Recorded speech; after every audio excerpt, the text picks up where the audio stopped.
Hello everyone, welcome to EduTap. My name is Megha and in today's 10 minutes a day series for JAB, we are going to discuss the topic status of minor for various activities relating to banking. So काफी important topic है ये और ऐसे ही बाकी important topics जानने के लिए for JIB examination आप इसी वीडियो की डिस्क्रिप्शन में दिए गए लिंक पे क्लिक कर सकते हैं। ई बुक्स के सामने एक लिंक दिया गया होगा जिस पे क्लिक करके आप सारे इंपॉर्टेंट टॉपिक्स की लिस्ट डाउनलोड कर सकते हो, प्लस प्रीवियस क्वेश्चंस भी आपको यहाँ पे मिलेंगे ताकि आपकी जो प्रिपरेशन है वो एग्जाम की डिमांड के हिसाब से आप कर सको।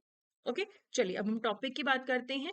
अगर हम इंडियन मेजोरिटी एक्ट की बात करें तो माइनर किसे बोला जाता है? जिसने अभी 18 साल की एज अटेन नहीं करी है उसे सेक्शन 3 के अकॉर्डिंगली माइनर बोला जाता है। So once you have attend the age of 18 then you become a major. ठीक है, उससे पहले आपका नेचुरल गार्डियन था, कोर्ट अपॉइंटेड गार्डियन था, वो मैटर नहीं करता।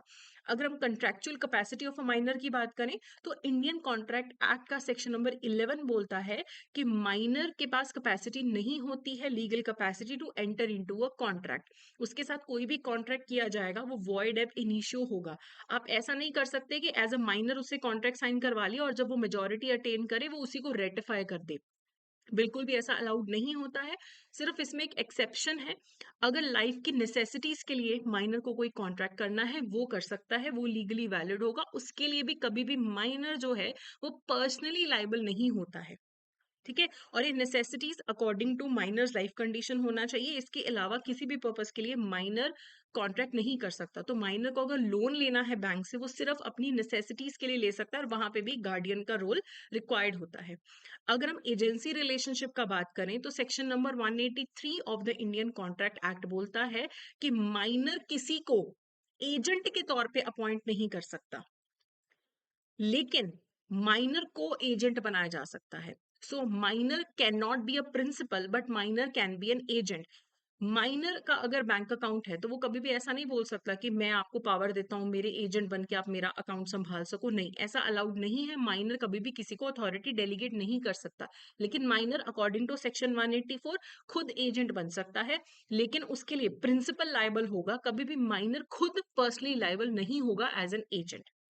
उसके बाद अगर हम पार्टनरशिप स्टेटस की बात करें तो इंडियन पार्टनरशिप एक्ट का जो सेक्शन नंबर 30 है वो बोलता है कि पार्टनरशिप फर्म में आप माइनर को फुल पार्टनर के तौर पे एडमिट नहीं कर सकते हो। हाँ, सिर्फ बेनिफिट्स के लिए एडमिट कर सकते हो। मान लो 3 मेजर एज के पार्टनर्स हैं, एक माइनर है, वो हैकिंग में साइबर सिक्योरिटी में बहुत अच्छा है, तो उसे रख लिया गया कि जो भी हमारा प्रॉफिट होगा 1/4 हम तुम्हें देंगे। अब वो जो उसका 1/4 का हिस्सा है वो लायबल होगा, कभी भी माइनर खुद लायबल नहीं होगा। अगर कल पार्टनरशिप फर्म में घाटा हो जाता है, बाकी के सारे पार्टनर्स जो हैं वो पर्सनली लायबल होंगे, माइनर कभी भी पर्सनली लायबल नहीं होगा फर्म्स के एक्ट के लिए।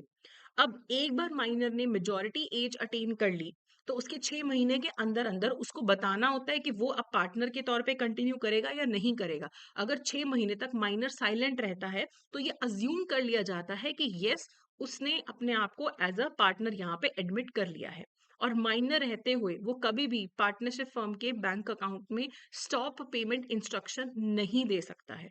ओके, उसके बाद अगर हम बैंकिंग ऑपरेशंस की बात करें तो जो माइनर का अकाउंट है उसमें कभी भी ओवरड्राफ्ट नहीं हो सकता।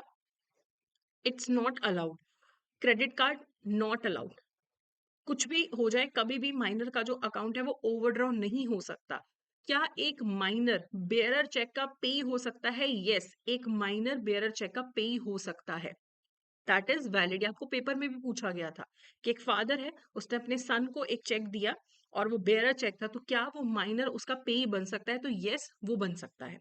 लेकिन ओवरड्राफ्ट फैसिलिटी ओवरड्रॉन ये करना अलाउड नहीं होता है। अगर हम नेगोशिएबल इंस्ट्रूमेंट्स एक्ट की बात करें तो उसका जो सेक्शन नंबर 26 है वो ये बोलता है माइनर एक नेगोशिएबल इंस्ट्रूमेंट ड्रॉ, एंडोर्स या नेगोशिएट कर सकता है, लेकिन कभी भी उसके लिए पर्सनली लायबल ही नहीं होगा। वो उसने चेक ड्रॉ किया, ठीक है, कोई बात नहीं, वो कर सकता है, लेकिन अगर कल वो डिसऑनर हो जाए वो कभी भी पर्सनली लायबल नहीं होगा। बाकी पार्टीज जो हैं they will be liable for their part and minor का सिग्नेचर भी वैलिड होगा, लेकिन वो उसके लिए कभी भी लायबल नहीं होगा। अगर मुझे एक माइनर ने चेक दिया, वो कल डिसऑनर हो गया, मैं कुछ नहीं कर सकती। I can not hold him responsible, he is not personally responsible because he is a minor. Okay, उसके बाद माइनर के नॉमिनेशन राइट्स की अगर हम बात करें तो माइनर को आप नॉमिनी बना सकते हो, लेकिन माइनर खुद किसी को नॉमिनेट नहीं कर सकता है, ही लैक्स द कैपेसिटी कि वो किसी को नॉमिनी बना सके। अगर मुझे किसी को नॉमिनी बनाना है जो कि एक माइनर है, मुझे साथ में एक लीगल अडल्ट पर्सन को भी हायर करना पड़ेगा उस माइनर के साथ, ठीक है। और गार्डियन ही नॉमिनेटेड एसेट्स को हैंडल करता है।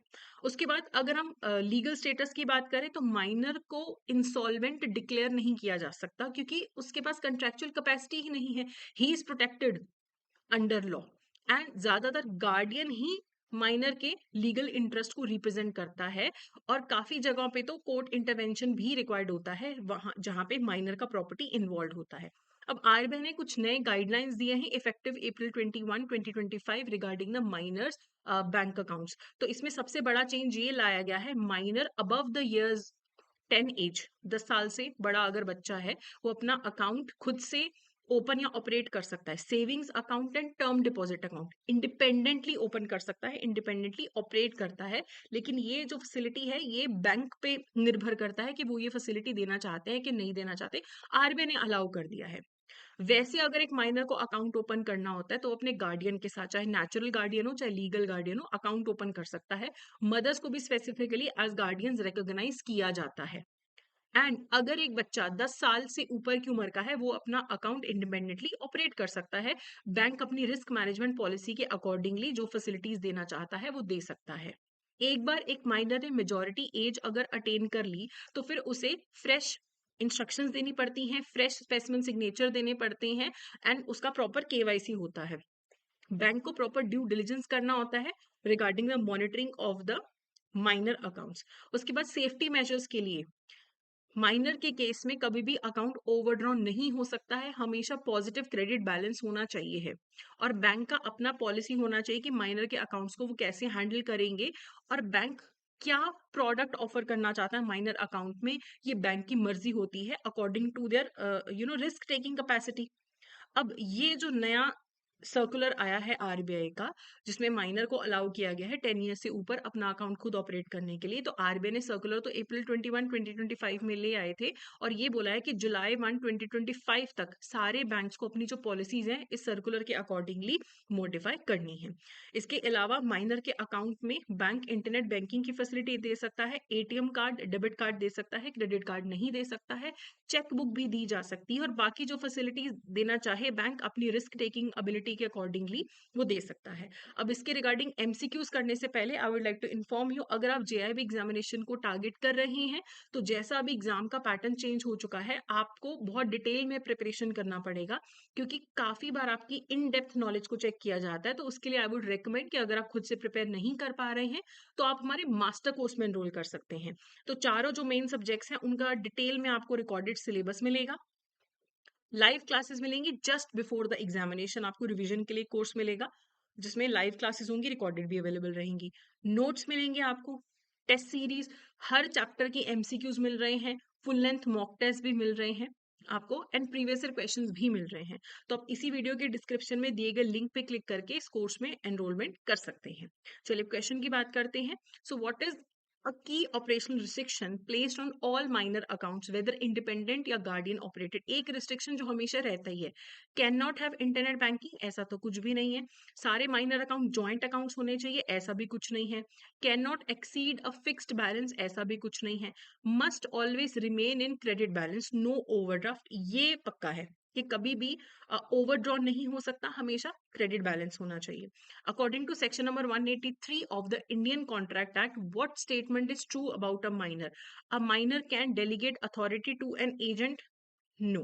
A minor cannot delegate authority. ये सही लग रहा है? A minor can operate bank account through an agent? No.